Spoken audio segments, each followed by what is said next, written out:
my dear readers, listeners, and as always, friends. It is a somber yet necessary task to reflect upon the fall of Jerusalem in 1244, an event that encapsulates the savage realities of war, the futility of fanaticism, and the ultimate price of human folly. Imagine, if you will, the final, desperate hours of this once mighty city, its ancient walls crumbling under the relentless onslaught of the Khwarezmian Turks. This narrative is not just a recounting of historical facts, but a vivid, harrowing journey into the heart of a cataclysmic siege.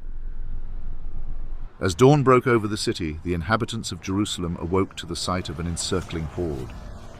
The Khwarezmian Turks, numbering some 10,000 fierce and battle-hardened warriors, had laid siege to the city. From my position on the battlements, I could see their ranks swelling like a dark sea, their banners fluttering in the hot, dry wind. Our leader, Balian of Ibelin, walked among us, his face set in grim determination. "This city has stood for centuries as a beacon of faith," he declared. "We will not let it fall easily." His words were a fragile shield against the terror that gripped our hearts. We were outnumbered, outmatched, and we knew it. The assault began with a deafening roar. The Khwarezmians launched a barrage of arrows and stones from their siege engines, aiming to weaken our defenses and sow chaos among our ranks. The sky darkened as a hail of missiles descended upon us. The impact was immediate and devastating. Sections of the wall began to crumble, and the screams of the wounded filled the air. I took my place among the defenders, my bow straining with each shot. The enemy seemed endless, a tide of bodies surging forward, each wave more determined than the last. The Khwarezmians brought forth ladders and battering rams, their soldiers clambering up the walls with terrifying speed and agility. Despite our best efforts, a section of the wall finally gave way.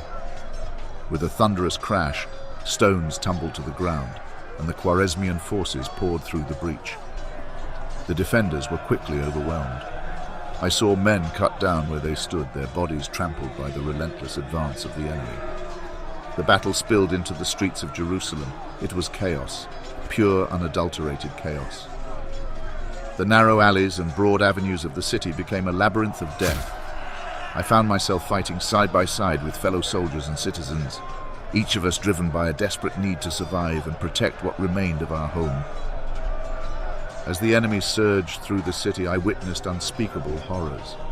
The Khwarezmians showed no mercy. They cut down anyone in their path, men, women, and children alike. The cries of the dying and the wounded echoed off the stone walls, a macabre symphony of suffering. In one courtyard, I fought alongside Brother John, a monk who had taken up arms in defense of Jerusalem. His robes were stained with blood, his face a mask of determination and terror. "We must hold them here," he shouted. But even as the words left his mouth, the Khwarezmian blade found its mark. Brother John fell, his lifeblood mingling with the dust of the city. I pressed on, my sword a blur of motion, cutting down enemy after enemy. The adrenaline of battle coursed through my veins, numbing the pain of my wounds and the horror of what I was witnessing. But for every Khwarezmian I felled, another took his place. It was a relentless, unending tide of violence. We were driven back to the Temple Mount, the last bastion of our defense. Here in this sacred place, we made our final stand.